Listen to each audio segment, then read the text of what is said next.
The research ship, New Horizon, drifted quietly through the dark space near the edge of human territory. Captain Jake Morrison stood on the bridge watching the stars through the main window. His crew of 12 had been out here for 3 months, studying strange energy readings that came from this empty part of space. They were scientists and engineers, not soldiers, and their ship carried only basic tools for exploring and mapping new areas. Dr. Lisa Carter worked at her station running tests on rock samples they had collected from a nearby asteroid field. She was the team's expert on alien life, though they had never found any before. The energy readings suggested something unusual might be out here, but so far they had found nothing except empty space and floating rocks. Commander Rick Stone checked the ship's basic defense systems. He was the only military person on board, sent along to keep the civilian crew safe. The New Horizon had weak shields and small guns meant for clearing debris, not fighting. If they met anything dangerous, their only real option would be to run away as fast as possible. That morning started like any other until the alarms began to sound. Jake rushed to the bridge where his navigator, Bill Santos, pointed at the main screen with shaking hands. 3 massive ships had appeared from nowhere, each one 10 times larger than the New Horizon. The ships looked like nothing humans had ever built, with strange curved shapes covered in glowing purple lights. Rick's face went pale as he looked at the readings. The alien ships were scanning them with energy beams so powerful they made the New Horizon's equipment look like children's toys. Whatever these beings were, they had technology far beyond anything humans possessed. He quickly sent an emergency message toward Earth, knowing it would take months to reach home. The largest alien ship moved closer and a voice filled the bridge speaking perfect English. The words came from everywhere at once, making the walls vibrate. "Small vessel, you will surrender immediately. We are the Zephyrian Empire and this space now belongs to us. Prepare to be boarded." Jake looked at Rick, who nodded slightly. They both understood that fighting would be suicide. The alien ships could destroy them without effort if they wanted to. Lisa stopped her work and moved closer to the others, her face showing the fear they all felt. A bright light surrounded the New Horizon, and Jake felt the ship being pulled toward the largest alien vessel. Through the window he could see an opening in the alien ship's side that was big enough to hold a dozen ships their size. As they were drawn inside, the opening closed behind them with a sound like thunder. The aliens who came aboard looked like giant lizards walking on 2 legs. They were 8 feet tall with green-scaled skin and yellow eyes that seemed to glow in the dark. Their leader wore armor covered in symbols that probably showed his rank. He spoke in the same voice that had filled their bridge earlier. "I am War Commander Dexcar of the Zephyrian Empire. Your species is unknown to us, but your technology is primitive and weak. You will tell us everything about your people and your worlds, or you will die." Rick stepped forward carefully, making sure to look scared and helpless.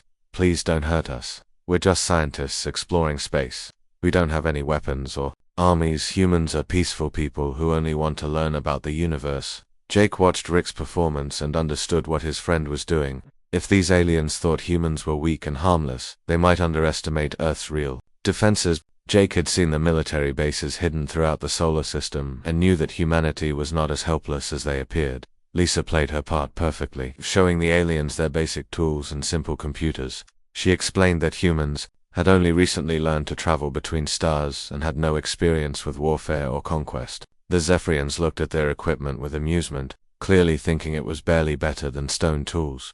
War Commander Dexcar examined their star charts and became very interested when he saw the location of Earth and the human colonies. "Your homeworld has many people?" he asked, with what might have been a smile on his reptilian face. "Billions," Jake answered truthfully, but he made it sound like a problem rather than strength. "We have too many people and not enough resources. That's why we send small ships like this to look for new places to live." The alien commander laughed, a sound like rocks grinding together. "Billions of weak beings struggling to survive. Your species will serve the Empire well as workers and slaves. We will take your ship to study your primitive technology, and you will come with us to learn proper respect for your new masters." As the aliens led them away to prison cells, Rick managed to whisper to Jake that his emergency message had been sent successfully. Earth would know about the threat, and more importantly, Earth would know that the aliens thought humans were weak and helpless. In his cell, Jake stared through the small window at the stars and thought about what would happen next. The Zep would probably attack Earth expecting an easy victory. They would find billions of frightened people using primitive technology just like the crew of the New Horizon had shown them. But Jake knew something the aliens did not. Humans were very good at pretending to be something they were not, especially when their survival depended on it. The real question was whether Earth's leaders would be smart enough to continue the deception. Until the time was right to show these arrogant lizards what humans could really do when they stopped pretending to be weak. 6 months after the New Horizon disappeared, massive alien ships appeared at the edge of human space. Fleet Commander Zixtal led an armada of 200 warships toward the human colonies, expecting to crush the weak species his scouts had discovered. The Zephyrian ships moved slowly and confidently, like predators approaching helpless prey. The first target was New Denver, a farming world with 3 million colonists. Governor Ben Hayes received the warning message from Earth's deep space sensors and immediately put the colony's secret plan into action. To any watching aliens, it would look like panic and chaos as people fled their homes in terror. Amy Walsh, the colony's real defense coordinator, organized what appeared to be a desperate evacuation. Civilian ships launched from spaceports carrying families and their belongings toward the outer system. The colonists left behind empty cities and abandoned farms, making it look like they had given up without even trying to fight. Ships arrived expecting to find a defended world, but instead found only scattered refugee ships running away as fast as their weak engines could carry them. Fleet Commander Zixtal was pleased with how easy the conquest was proving to be. His ships destroyed a few of the fleeing vessels to show their power, and the rest surrendered immediately. What the aliens did not know was that most of the refugees were actually military personnel in disguise. The real colonists had moved 2 hidden underground cities months ago when Earth first warned them about the alien threat. The abandoned surface cities contained carefully placed equipment designed to look primitive and helpless. On Earth, President Helen Davis watched the reports from New Denver with carefully hidden satisfaction. The plan was working perfectly. In the secret command center beneath the Rocky Mountains, General Carl White coordinated the real human response while making sure the aliens saw only what they expected to see. Admiral Susan Clark commanded the true human defense fleet from her hidden base inside a hollowed-out asteroid. Her ships were powered down and silent, invisible to alien sensors. She had over 500 warships ready for battle, but they would stay hidden until the trap was complete. The Zephyrians moved from world to world, conquering human colonies with embarrassing ease. At each planet, they found the same pattern: panicked civilians fleeing in primitive ships while leaving behind settlements full of basic technology. The alien commanders began to believe that humans were even weaker than their first prisoners had claimed. On Mars, Colonial Administrator Tony Kim watched alien troops march through empty cities while the real defenders waited in tunnels deep below the surface. The Zephyrians set up occupation centers and began cataloging human resources, planning how to use their new slaves most efficiently. The pattern continued for months as the alien fleet pushed deeper into human territory. At each world, they found frightened people using simple technology and offering little resistance. Human ships fled before alien forces, often abandoning valuable cargo and equipment in their haste to escape. Commander Peter Johnson led what appeared to be desperate guerrilla attacks against alien supply lines. His raids looked like the random acts of untrained civilians rather than the precise military operations they actually were. Each attack gathered valuable intelligence about Zephyrian weaknesses while maintaining the illusion of human incompetence. Dr. Alex Turner worked in the hidden laboratories of Lunar Base, studying pieces of alien technology captured during these fake guerrilla raids. His team discovered that Zephyrian shields had a critical weakness at a specific energy frequency. This information was quietly passed to human weapons designers who began preparing countermeasures. The aliens established occupation zones across human space, confident that they faced no real threat. War Commander Vexcar reported to his superiors that human subjugation was proceeding faster than expected. The primitive beings were so terrified that many colonies surrendered without fighting at all. Engineer Rachel Brooks worked day and night, developing new weapon systems based on the intelligence Dr. Turner provided. Her team created shield-piercing projectiles and energy weapons specifically designed to exploit Zephyrian vulnerabilities. These weapons were secretly distributed to human forces throughout the occupied territories. On the occupied worlds, resistance leaders like Maria Rodriguez organized cells of fighters who conducted small-scale attacks against alien installations. To the Zephyrians, these looked like desperate acts by untrained civilians. In reality, they were carefully planned operations designed to test alien response times and defensive measures. The Zephyrian Empire grew more confident with each easy victory. Their intelligence reports described humans as a species barely capable of space travel, with no understanding of modern warfare or advanced technology. Emperor Vikthal himself declared that the human conquest would be complete within one standard year.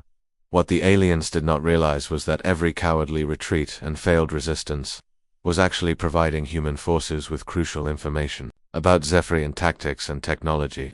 Admiral Clark's hidden fleet monitored every alien communication, learning their command codes and operational procedures. The fake refugee ships that fled from each conquered world were actually carrying specially trained observers who reported on alien ship movements and defensive positions. Captain Dan Murphy commanded a squadron of disguised reconnaissance vessels that mapped every major Zephyrian base while pretending to be cargo haulers fleeing the invasion. As the alien fleet prepared for what they believed would be the final assault on Earth itself, President Davis addressed the hidden human command structure.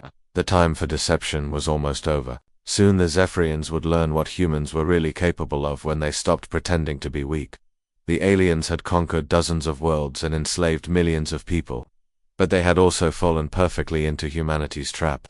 Their forces were spread across human space in occupation duties, believing they faced no real military threat. Their main fleet was preparing to attack Earth, expecting to find a defenseless homeworld, populated by primitive beings using simple technology. Fleet Commander Zixtal looked forward to the easy victory that would make him a hero of the Empire. He had no idea that he was leading his entire armada into the most devastating ambush in galactic history, planned by the same weak species he thought he had already defeated. While the Zephyrian Empire celebrated their easy victories across human space, the real war was just beginning in the shadows. Colonel Peter Johnson crouched in the ruins of what had once been New Denver's main spaceport, watching alien supply ships land through his night vision scope. His team of 12 Special Forces soldiers waited for his signal to begin their next desperate guerrilla attack. The aliens had no idea that Peter's raids were actually part of a carefully planned intelligence operation. Each attack was designed to capture specific pieces of Zephyrian technology while making it look like random acts of rebellion by untrained civilians. Tonight's target was a communication relay that would give human forces access to the entire alien command network. Maria Rodriguez led a resistance cell on the mining world of Kepler Station, where Zephyrian overseers forced human workers to extract rare metals for the Empire. To the aliens, Maria looked like a factory worker who sometimes caused minor problems for their operations. In reality, she was a retired military engineer who was systematically sabotaging alien equipment while gathering intelligence about their mining technology. Her team included Tony Kim, who pretended to be a frightened maintenance worker but was actually mapping every alien facility on the planet. They had discovered that the Zephyrians were using human industrial equipment because they considered it too primitive to be worth replacing. This arrogance would soon become their downfall. Deep beneath Lunar Base, Dr. Alex Turner's laboratory hummed with activity as his team reverse-engineered captured alien technology. They had discovered something remarkable about Zephyrian power systems. The aliens used a crystalline energy matrix that was incredibly efficient but had a fatal flaw. If exposed to a specific harmonic frequency, the crystals would resonate and explode with devastating force. Engineer Rachel Brooks worked alongside Alex to weaponize this discovery.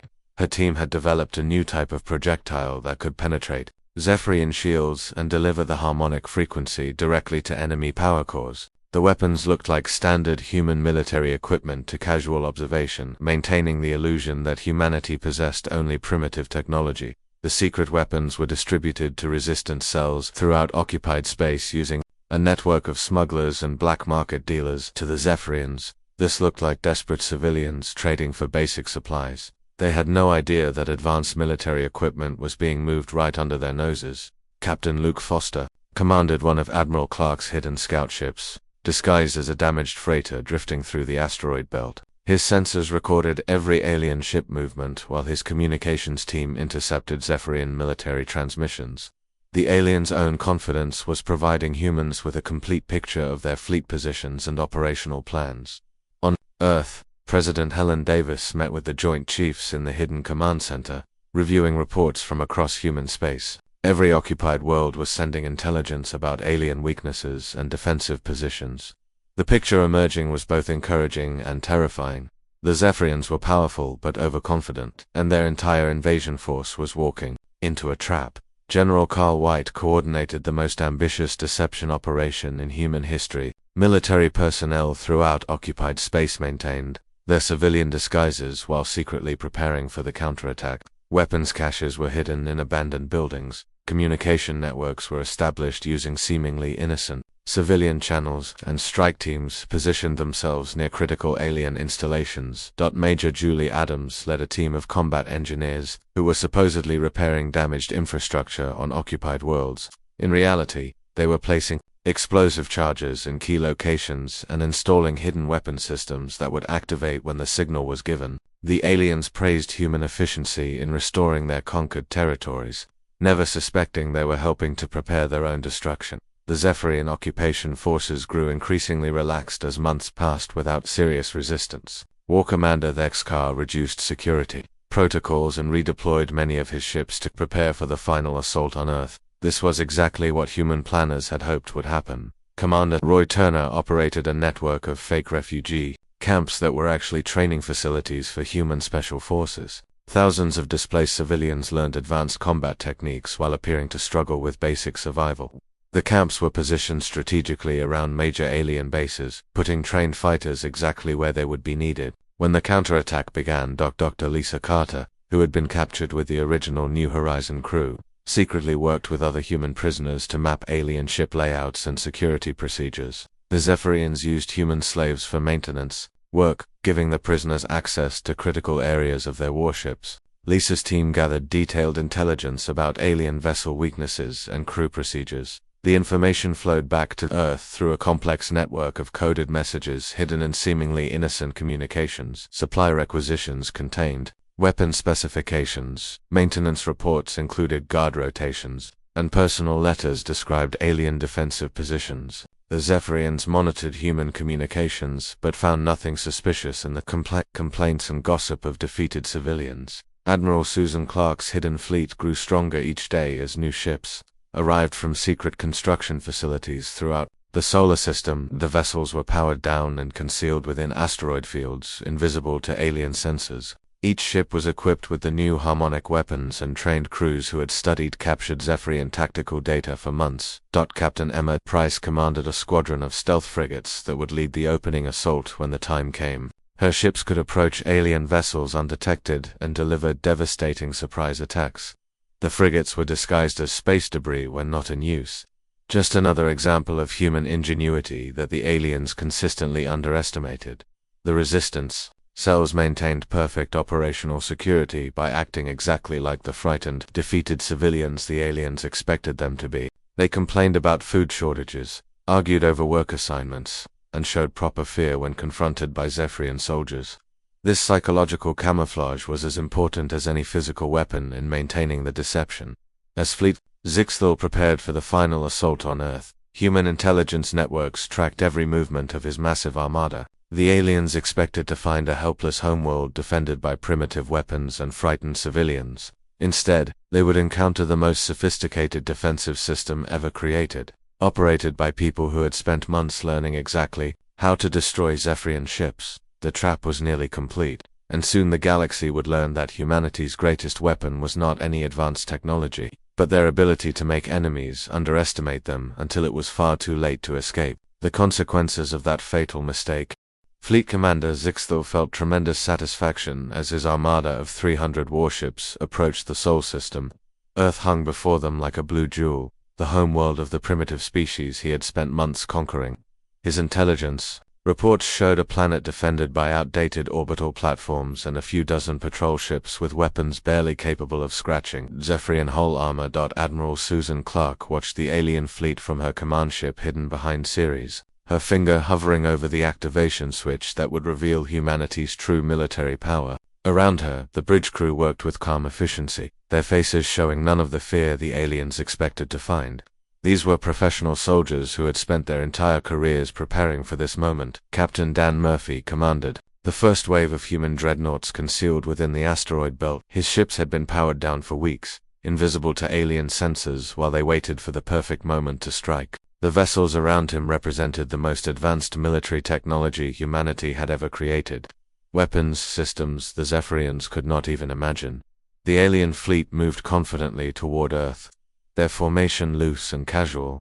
They expected no real resistance from a species they had defeated so easily on dozens of other worlds. Zixtal had already composed his victory message to Emperor Victhor, describing how the pathetic humans had surrendered without even attempting to defend their homeworld. Lieutenant Commander Kate Wilson prepared her fighter squadrons for launch. From hidden bases on Luna and in the outer asteroid fields, her pilots had studied captured Zephyrian shield frequencies for months, learning exactly where to aim their new harmonic weapons for maximum effect. Each fighter carried projectiles specifically designed to exploit the fatal flaw Dr. Turner had discovered in alien power systems. The trap began to close when the alien fleet reached the orbit of Mars. Suddenly, space around them erupted with energy signatures as hundreds of human warships powered up simultaneously. Admiral Clark's dreadnoughts emerged from behind asteroids and moon bases where they had waited patiently for this perfect moment. Zixtal stared at his tactical display, in shock as his sensors detected massive human ships appearing from positions that should have been empty space.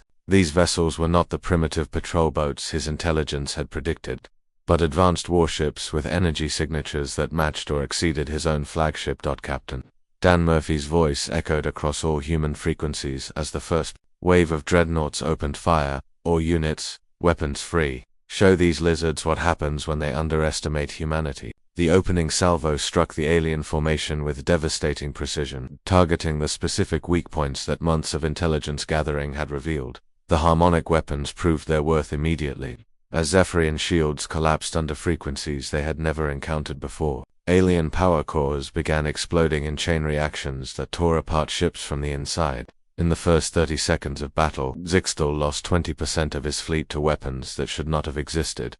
Commander Ryan Bell led a squadron of stealth frigates that had approached the alien fleet undetected during the confusion. His ships appeared directly behind the enemy formation and began targeting command vessels with surgical precision. The Zephyrian communication network collapsed as their flagship commanders died in rapid succession. Kate Wilson's fighters swept through the battle zone like angry hornets, their small size and incredible speed making them nearly impossible for alien gunners to track. The pilots had trained extensively against captured Zephyrian point defense systems and knew exactly how to exploit their limitations. Fighter after fighter delivered killing shots to alien vessels that had never faced such coordinated attacks. Major Sandy Taylor's marine boarding parties used the chaos of battle to assault crippled alien ships. Her troops wore advanced combat armor that made them nearly invisible to Zephyrian sensors, while their weapons cut through alien hull materials like paper. The Marines systematically captured enemy vessels while gathering even more intelligence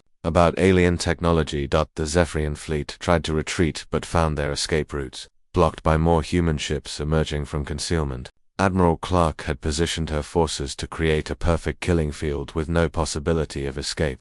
The aliens who had come expecting easy conquest found themselves trapped in a nightmare of coordinated human firepower. War Commander, commanding the alien ground forces on occupied worlds, received panicked reports of the disaster unfolding in Earth's solar system. His own forces suddenly found themselves under attack from the defeated human civilians they had been controlling. For months, the resistance cells activated simultaneously across dozens of worlds. Commander Peter Johnson led the assault on New Denver's main alien base, his guerrilla fighters revealing themselves as highly trained special forces equipped with advanced weapons. The Zephyrian garrison was overwhelmed within hours by enemies who knew every detail of their defensive positions and security procedures. Maria Rodriguez emerged from her factory worker disguise to coordinate the liberation of Kepler Station. The mining equipment the aliens had ignored as too primitive suddenly transformed into improvised weapons, as human engineers turned industrial tools into instruments of war. The Zephyrian overseers found themselves fighting an entire planet that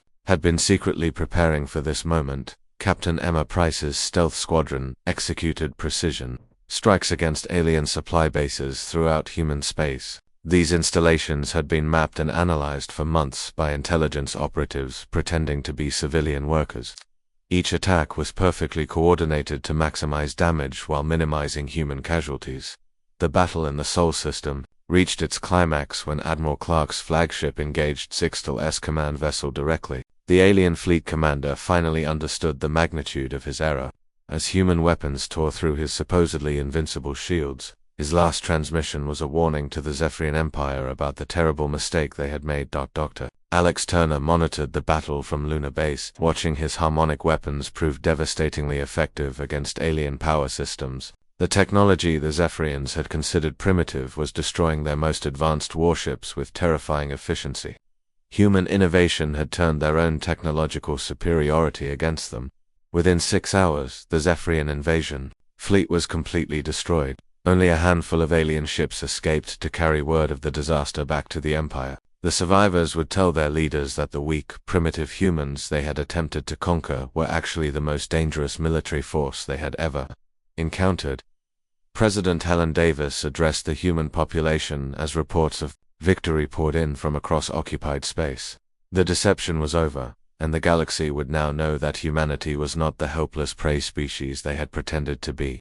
The real war was just beginning, and this time the Zephyrians would face humans who were no longer hiding their true capabilities.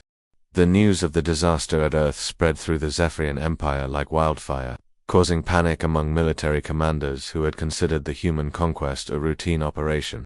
War Commander Vexka found himself commanding scattered forces across human space while facing an enemy that was nothing like the weak species his intelligence reports had described. General Carl White launched Operation Retribution within hours of the Sol System victory, coordinating simultaneous attacks on alien positions throughout human territory. The defeated colonists who had fled their worlds months earlier suddenly returned in military transports, revealing themselves as highly trained soldiers who had been waiting for this moment. Captain Emma Price led the Liberation Fleet to New Denver, where the colonists were ready to spring their final surprise on the occupying Zephyrian forces. Governor Ben Hayes emerged from the hidden underground cities where the real population had been sheltering, accompanied by Amy Walsh and her fully equipped defense forces.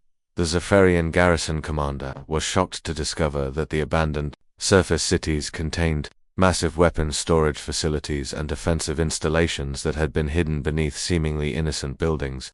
The primitive human technology suddenly revealed itself as sophisticated camouflage, concealing military hardware that surpassed anything in the alien arsenal.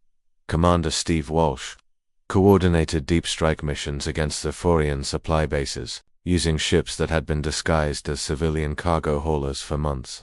These vessels shed their fake exterior panels to reveal advanced military configurations with weapons specifically designed to exploit every weakness human intelligence had discovered about alien technology. The pattern repeated across every occupied world. As the true extent of human deception became clear, the frightened refugees had been special forces in disguise, the abandoned settlements contained hidden military bases, and the primitive technology was actually sophisticated equipment designed to appear harmless to overconfident aliens. Colonel Nina Brooks led the assault on the Zephyrian fortress on Mars, where her troops had been working as civilian contractors. For months, while secretly mapping every corridor and defensive position, the alien commanders found themselves fighting enemies who knew their installations better than they did, facing weapons that could penetrate their strongest defenses. Tony Kim revealed his true identity as a military intelligence officer when he led the uprising on Kepler Station. The mining equipment the aliens had dismissed as too basic to be worth understanding suddenly became the foundation for devastating improvised weapons that turned the industrial complex into a fortress controlled by human forces. War Commander Vexka attempted to coordinate a fighting retreat toward Zephyrian space, but discovered that his communication networks had been compromised for months. Every message was intercepted by human intelligence services that had learned to decode alien transmissions using equipment salvaged from the earliest encounters. Dr. Alex Turner's research teams had used the months of occupation to reverse every piece of Zephyrian technology they could access. Human weapons now incorporated alien innovations, while exploiting critical flaws that the overconfident Empire had never bothered to address. The hunters had become the hunted, using their own tools against them. The liberation of human space proceeded with surgical precision as Admiral Susan Clark's fleet moved from system to system, destroying alien installations with overwhelming force. The Zephyrians found themselves facing coordinated attacks by enemies who understood their technology better than they understood human capabilities. Captain Luke Foster commanded a task force that pursued fleeing alien ships deep into unexplored space, gathering intelligence about Zephyrian territory while ensuring that no enemy forces could regroup for another attack. His scouts mapped alien supply routes and defensive positions using the same stealth technology that had allowed human forces to remain hidden during the occupation. Major Julie Adams led ground assault teams that liberated human prisoners from alien labor camps throughout occupied space. The rescued civilians included scientists, engineers, and military personnel who had gathered crucial intelligence while pretending to be helpless slaves. Their information would prove invaluable for the coming offensive into Zephyrian territory. The aliens who had considered humans primitive and weak now faced an enemy that combined advanced technology with tactical innovation and strategic thinking, far beyond anything in their military doctrine. Human forces demonstrated an adaptability and creativity that the rigid Zephyrian command structure could not match. Commander Roy Turner's intelligence networks, which had operated under deep cover throughout the occupation, now revealed the full extent of their penetration into alien operations. Human agents had been present at every level of the Zephyrian military hierarchy, gathering information and preparing for this moment of revelation. President Helen Davis addressed the liberated populations across human space, explaining that the months of apparent defeat had actually been an elaborate trap designed to learn everything possible about alien capabilities, while lulling them into fatal overconfidence. The sacrifice had been enormous, but it had provided humanity with the knowledge needed to turn the tables completely.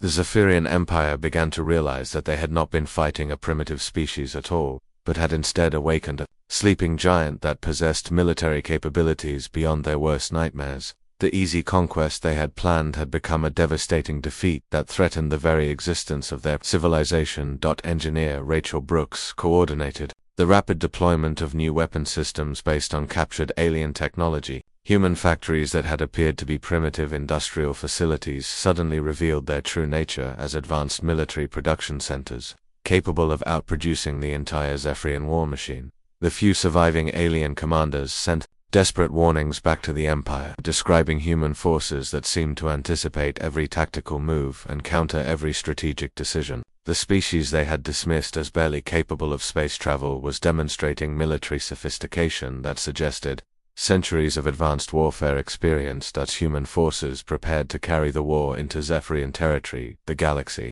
watched in amazement as the supposed victims of alien aggression revealed themselves as perhaps the most dangerous military force ever encountered. The Zephyrian Empire, which had dominated this region of space for thousands of years, suddenly found itself facing an enemy that threatened to destroy everything they had built. War Commander Vexkar's final report to Emperor Vikthor contained a simple but terrifying message. The humans had never been weak, they had simply been patient, and now they were coming for the Empire itself with weapons and tactics that made Zephyrian military might look like the primitive technology of a backward species.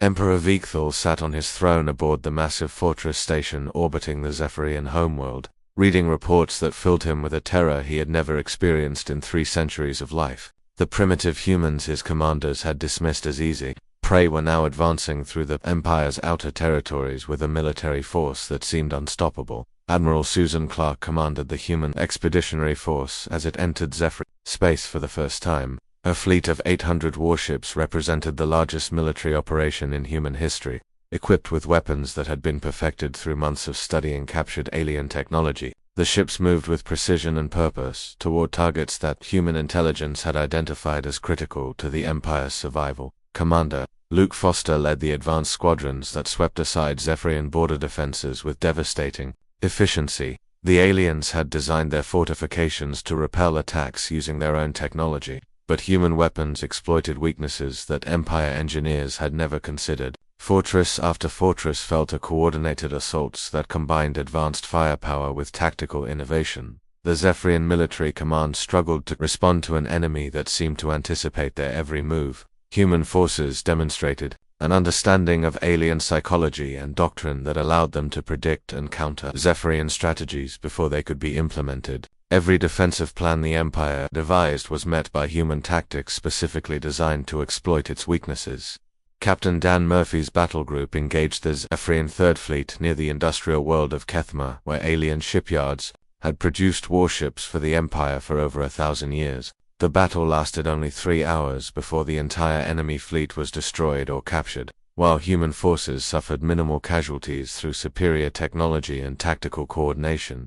Major Julie Adams led the ground assault on Keth itself, where her Marines demonstrated the same adaptability and innovation that had characterized human operations throughout the war. The planet's defenses, designed to repel conventional attacks, proved useless against human forces that approached warfare with creativity and flexibility.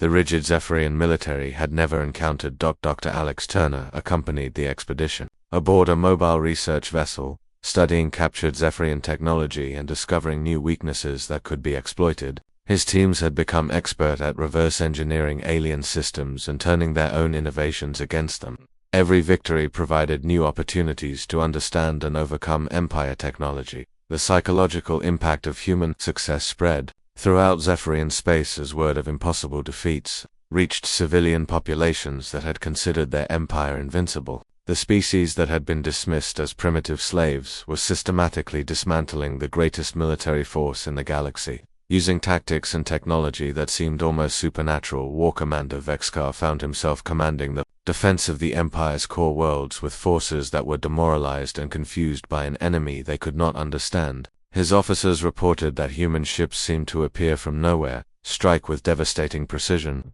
and disappear before Zephyrian forces could respond effectively. Captain Emma Price's stealth squadrons conducted deep penetration raids throughout Empire territory, targeting communication networks and supply depots with surgical precision. Her ships used advanced stealth technology combined with detailed intelligence about Zephyrian patrol patterns to strike at will while remaining virtually undetectable.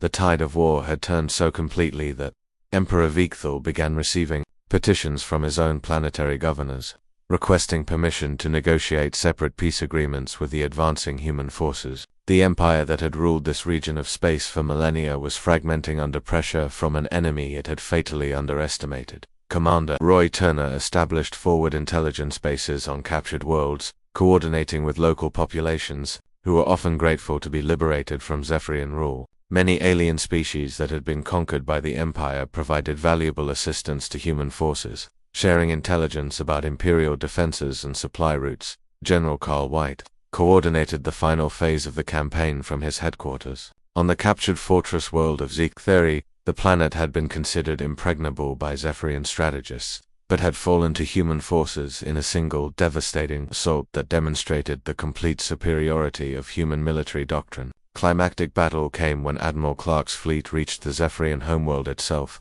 The planet was defended by the Empire's most powerful fleet and protected by orbital fortifications that had never been breached in their 1,000-year history.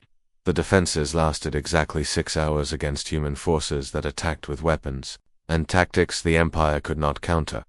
Captain Luke Foster led the final assault on Emperor Viekthal*s fortress station, where the surrender ceremony would take place. The ancient ruler of the Zephyrian Empire found himself facing representatives of a species he had ordered exterminated less than 2 years earlier, now dictating terms for his empire's survival. Ambassador Grace Kelly, who had been chosen to represent humanity in the surrender negotiations, addressed the assembled Zephyrian leadership with calm professionalism. Her words carried the weight of a military force that had proven capable of destroying the Empire completely if negotiations failed to produce acceptable results. The Treaty of Titan was signed aboard Admiral Clark's flagship in orbit around the Zephyrian homeworld. The terms were harsh but fair: complete withdrawal from human space, reparations for the invasion, and recognition of human sovereignty over all territories the Empire had attempted to conquer. The Zephyrians accepted because the alternative was total annihilation. Emperor Viekthal personally signed the treaty documents, his clawed hands shaking as he affixed his seal to the agreement that ended his empire's expansion and established humanity as the dominant military force in this region of the galaxy. The ceremony was broadcast throughout both human and Zephyrian space as a warning to any other species that might consider humans easy prey. The war's end brought revelation to the galaxy about the true nature of the species that had seemed so weak and helpless. Ambassador Kelly addressed the Galactic Council, explaining that humans preferred peace and cooperation but possessed the capability to wage devastating war when their survival was threatened. Admiral Jake Morrison, promoted from his original position as captain of the New Horizon, commanded the new exploration vessel Second Chance as it departed for unknown regions of space. His mixed crew of humans and former enemies represented a new era of galactic cooperation based on mutual respect rather than conquest. The final scene of the war showed human ships patrolling the borders of their expanded territory while alien Species throughout the galaxy reconsidered their assumptions about the nature of strength and weakness. Humanity had taught the universe a lesson that would be remembered for generations. Sometimes the most dangerous predator is the one that appears harmless until the moment it decides to reveal its true nature to those foolish enough to threaten its survival.